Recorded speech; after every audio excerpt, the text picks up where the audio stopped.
The ancient Greece we think of started around 510 BCE. In this time, the two most prominent city-states were Athens, the start of democracy, and Sparta, a rigid oligarchy and monarchy. Or was it really? These two states' political systems will be the subject of today's lesson. Athens is located in the Attica region of Greece and was a great naval power, and well known for its advocacy for the arts and philosophy. Athens is well known for being the first well-recorded democracy and operated as a direct democracy where all citizens voted for everything instead of having representatives. The system involved the involvement of several tribunals, assemblies, tribes that either formed from the citizens or the citizens formed. They were chosen by lots. Citizens would submit decrees and law proposals and eventually vote in the popular assembly. While the system seems ideal and fair, there was limits to those who were allowed to vote and participate in the system. Not all were considered proper citizens of Athens or Attica. Women, slaves, children could not vote. One had to be a male who had completed military training.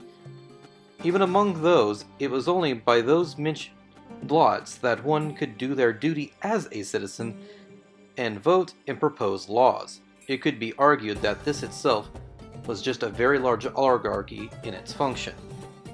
Sparta is located in the Laconia region of Greece and is best known for its military, strength, and army.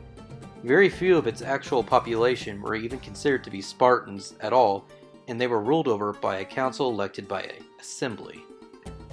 The Gerousia was a group of 28 elder Spartans and the two current kings of Sparta. While it may seem that the kings would perhaps lead the 28 elders, in reality, they did not have much more power than any other individual member and had more to do with leading the army. The Spartan assembly, while being part of all citizens, few could participate and had to be in the original bloodline of Spartans. In practice, it functioned very similar to Athenian democracy, but far fewer in members and scale. Helots were slaves of Sparta that had to stay within the city and perform the farming as well as other physical labor. They were considered public property and were regularly abused and killed. To prevent an uprising, many were killed once at a year. They had no say in the government whatsoever. Unlike in Athens, women enjoyed more rights compared to other places in Greece. Women could own property and businesses and become educated. They still could not participate in the Spartan assembly, however.